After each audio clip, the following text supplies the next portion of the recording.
Next hi brothers అందరికి nature నార్మల్గా మనం ఏంటి అంటే అందరినీ ఇట్లనే రైడర్స్ చూసుకొని నేను కూడా ఒక చిన్నగా రైడరింగ్ నేను నార్మల్గా రైడ్స్ అయితే ఎక్కువ చేయలేదు. ఓన్లీ కిరణ్ తో నేను కలిసి నార్మల్గా మేము అంటే ఛానల్ లేనప్పుడే మేము యాక్చువల్ ఒక 10 years బిఫోరే డైరెక్ట్ గోవాకి వెళ్ళొచ్చాం. కిరణ్ తో నేను గోవాకి ఇప్పటికి మేము నాకు తెలిసి డైరెక్ట్ ముంబైకి కూడా వెళ్ళొచ్చినాం. ముంబై, లోనావాలా, పూణే యాక్చువల్ అవన్నీ అయిపోయినాయి. అప్పుడు ఛానల్ లేదు, ఏం లేదు.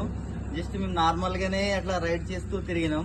ఇక రీసెంట్ గానే కిరణ్ బ్రో అంటే ఛానల్ పెట్టి 3 years ఛానల్ పెట్టి 3 years అవుతుంది కిరణ్ బ్రో. ఇక కిరణ్ బ్రో ఎటు రైడింగ్కి వెళ్ళినా ఆయనకు నేను బ్యాక్ కంపల్సరీ ఇద్దరం. ఇక రీసెంట్ గా అంటే మన గణేష్ బ్రో తోటి వెళ్ళినాం వైజాగ్ కి. ఇక నార్మల్ గా నాకు బైక్ రైడింగ్స్ అంటే చాలా ఇష్టం. యాక్చువల్గా నేను కూడా ఇండివిజువల్ గా అంటే మొన్న రీసెంట్ జీటీకి ఉన్నాం. కాకపోతే ఇక కిరణ్ బ్రో నేనే ఇద్దరం వెళ్తూనే ఉంటాం. యాక్చువల్ కాకపోతే మేము ఎప్పుడు కూడా ఇంత అంటే ఒక పెద్ద కమ్యూనిటీలో ఎప్పుడు వెళ్ళలేదు రైడ్స్. మేబీ నెక్స్ట్ 100% ప్లాన్ చేస్తాం. వీలైతే ఇండివిజువల్ సింగిల్ గా రావడానికి. ఇంకా అంటే నేను రీసెంట్ గానే యూట్యూబ్ అంటే ఇన్స్టా ఛానల్ కూడా పెట్టినా. సో ఎందుకు అంటే ఇట్లానే మనం కొత్త ప్లేస్కి వెళ్తాం, కానీ ఎక్స్ప్లోర్ చేద్దామంటే మనకి ఏదో ఒక ఛానల్ ఉంటే చూపెట్టడం కూడా బాగుంటుంది. అట్లా కాకుండా ఏదో పోయినాం ఒక ఫొటోస్ దిగి వచ్చినాం అంటే అది వేస్ట్. యాక్చువల్గా అంతకుముందు గోవా ఇన్ని తిరిగినాం, కానీ మేము